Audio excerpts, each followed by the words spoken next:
Imagine a place where the history is literally carved out of fertile river deltas, shaped by ancient empires, fractured by colonial extraction, and ultimately forged in the fires of a brutal revolution. Today in this explainer, we're exploring the fascinating 3,000-year history of Bangladesh, a nation absolutely defined by its incredible resilience. Let's dive in. Now think about this historical paradox for a second. Ancient accounts described Mughal rule as a shining jewel placed upon the crown of Bengal. For centuries, this region was a massive global epicenter of art, trade, and agriculture. Yet, as we'll see, it would eventually face centuries of ruthless exploitation. So, how exactly does a region go from being this ancient shining jewel to suffering a planned drain of wealth, only to rise once more as a modern economic powerhouse?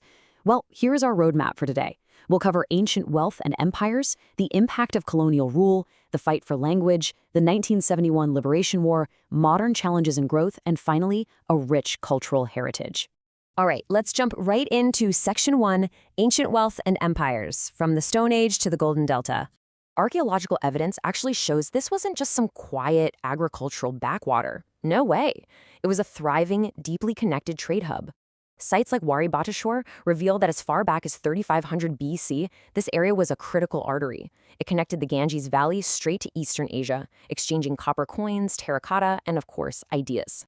To put this ancient prosperity into perspective, over the centuries, the Delta supported 3,000 Buddhist monasteries. It saw the rapid, egalitarian spread of Islam among the lower castes, and it gave rise to the incredibly wealthy autonomous Bengal Sultanate. And all of this was fueled by the hyper-fertile Ganges-Brahmaputra basin. It was basically an agricultural gold mine. But as you might guess, things changed. Section 2, the impact of colonial rule and the drain of wealth. The contrast here is just absolutely stark. On one hand, during the Mughal era, Bengal was the richest province in all of India. On the other hand, the arrival of the British East India Company introduced the highly oppressive zamindari system. This system of land ownership operated as a planned, systematic drain of wealth that flowed directly out to England. It essentially impoverished a once prosperous populace and triggered a really tragic era known as poverty with plenty. Tracing the path to the modern borders, you can really see those British divide-and-rule tactics in action. In 1905, they arbitrarily partitioned Bengal to intentionally divide Hindus and Muslims and suppress growing nationalism. While massive protests actually forced them to repeal this in 1911, the seed of communal division was definitely planted. This all culminated in the 1947 partition of British India, where East Bengal was carved out to become East Pakistan. The catch? It was separated from West Pakistan by 1,000 miles of Indian territory, setting the stage for an entirely new kind of alienation. Which brings us to Section 3, the fight for language, identity, and the mother tongue. Look at this structural disparity. It is staggering. East Pakistan generated 70% of the national income, yet they were essentially treated like a colony. Out of 101 constituent assembly seats, the East received only 18. Of 54 foreign-aided industrial units, the East got exactly one. Just one. Adding insult to injury, the government in West Pakistan attempted to forcefully impose Urdu, spoken by a tiny minority, as the sole state language, completely disregarding the Bengali mother tongue spoken by 98% of East Pakistan. And this linguistic oppression sparked a massive response, the language movement. On February 21, 1952, police fired on students protesting for the right to simply speak Bangla. This heartbreaking quote, "Rafiq, are you dead? Mother is afraid of Bud in your grave," from the widow of a martyr, captures the visceral human cost of defending their mother tongue. The blood spilled that day transformed a student protest into a massive national movement. It cemented language as the absolute core of their political identity. The blood shed over the right to speak their language sowed the ultimate seeds of resistance. Section 4, the 1971 Liberation War, the birth of a nation. So, despite a massive democratic election victory in 1970 by the Awami League, led by Sheikh Mujibur Rahman, the West Pakistani government flat out refused to hand over power. Instead, on the night of March 25, 1971, they launched a horrific military crackdown. The army targeted unarmed students and professors at Dhaka University. In response, independence was declared.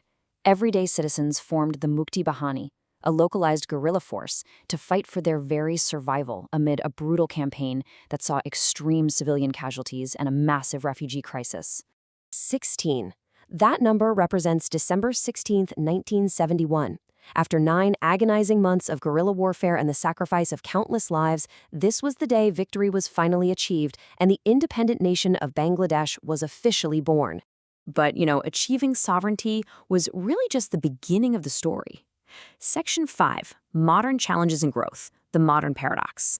Today, the nation is battling some very real, severe, systemic hurdles.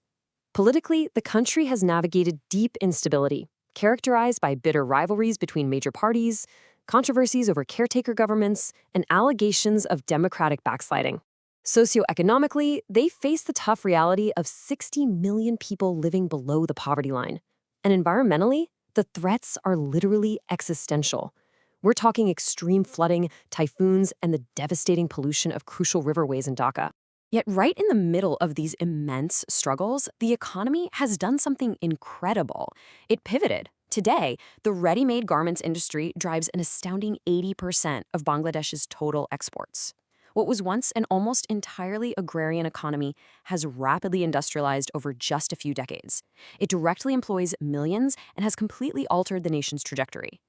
It creates this really striking modern paradox. On one hand, you have soaring economic triumphs, a consistent growth rate hovering around 6%, major improvements in maternal health and education, and incredible megaprojects like the Padma Bridge. But on the other hand, persistent vulnerabilities remain. Ongoing political gridlock, crippling traffic, and environmental degradation that threatens daily life. It is absolutely a nation of intense contrasts. Through all of this turbulence, the heart and soul of the Bengali people remain incredibly vibrant. Section 6, a rich cultural heritage, arts, festivals, and traditions. This resilience we've been talking about, it's perfectly mirrored in their art. This region produced literary giants like Rabindranath Tagore, the very first Asian to win the Nobel Prize, whose work heavily influences Bengali theater and music even today. Contrasting, yet perfectly complementing Tagore's lyrical influence is Qazi Nazrul Islam, known as the rebel poet. His fierce, revolutionary words actually guided and inspired the people through their most intense struggles against colonization and oppression. And that vibrant spirit lives on in traditions that unite everybody, regardless of class or faith. Whether it's the colorful Poila Boishakh New Year celebrations, the rural Nabana Harvest Festival with its folk songs and new rice, or the Puti Bashan, a grand unveiling that honors the holy scriptures of multiple religions, these traditions act as the cultural glue of the nation. Which leaves us with one final, really provocative thought for today's explainer. Considering their 3,000-year history of incredible resilience, how will Bangladesh navigate its modern hurdles? Can they overcome today's political and environmental crises to fully realize their potential as a major economic growth pull in Asia? Their future impacts global trade, climate response, and democratic resilience worldwide. The foundation is absolutely there, but the next chapter is still being written. Thanks for joining me, and keep questioning the history that shapes our world.